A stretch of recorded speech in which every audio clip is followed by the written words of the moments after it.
Hey, today we're going to be replacing the fill valve on this toilet, and what you're going to need is a pair of pliers. Let's get started. Located on the side of the toilet, you will find the supply line that supplies the toilet, and then you will find the valve. We're going to shut this valve off. Be careful, some of these old valves, they get old and they don't really like to shut off completely, or they can be cheaper, built with plastic parts, and you can run into issues with that, so be gentle. Now that we have the water shut off, we're going to take off the tank lid.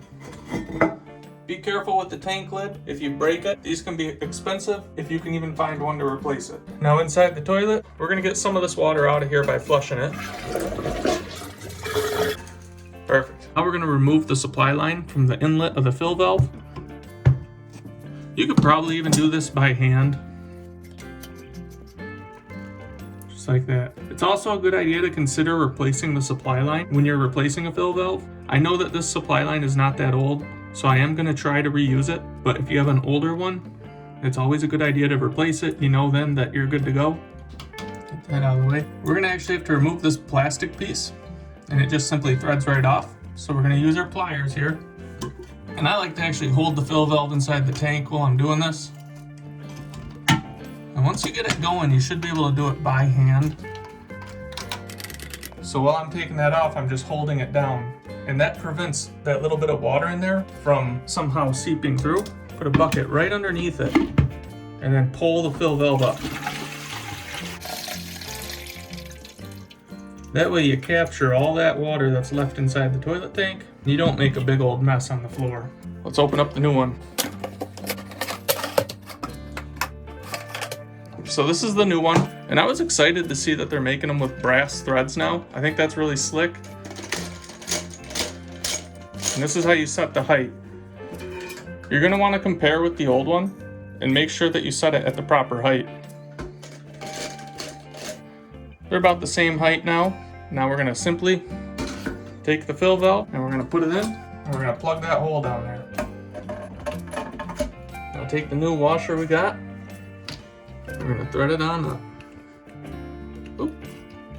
That one's not really going to work. I'm going to reuse this old one.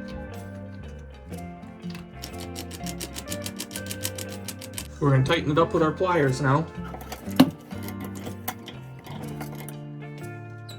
That ought to do. Take a look inside, make sure that the rubber is still pretty good shape. We're going to put the supply line back on as well.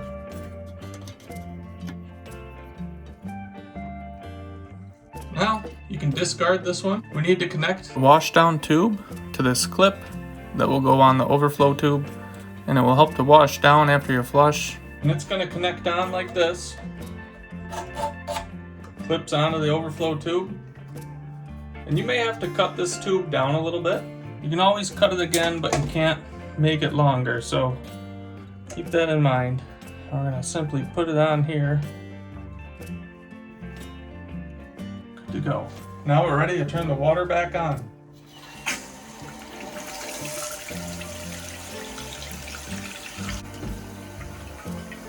Now we're going to watch to see where the water level's at when it turns off. So as you can see, a little bit of water spilled over the overflow tube. I don't want that. I want it to be about 1/4 inch beneath the overflow tube. So I'm going to adjust it by turning this counterclockwise. We're going to flush it. So it's really important that your water level is about 1/4 inch beneath the overflow tube, and to make sure that this top cap is about 3 inches above the top of the overflow tube. And that's just to help with backflow prevention. This has a built-in backflow preventer, but it will not work properly if you don't have that 3 inches. Definitely keep that in mind when installing a fill valve. All that information is in the directions, so if I didn't explain it well, you can read it in here. As with anything plumbing related, go around and triple check. It doesn't hurt to triple check and make sure that there's no drips, because if you end up having a drip and it goes unnoticed, it can do a lot of damage. So I always triple check whenever I'm working, just to be safe. Hey, I hope you liked this video. If you have any questions or comments, please do leave them below. I will answer them when I can. Definitely check out the description on this video. I will leave any links to the product, and I will also leave any updates along the way if something does happen that I need to let you guys know about. So definitely check out the video description, and thank you for watching.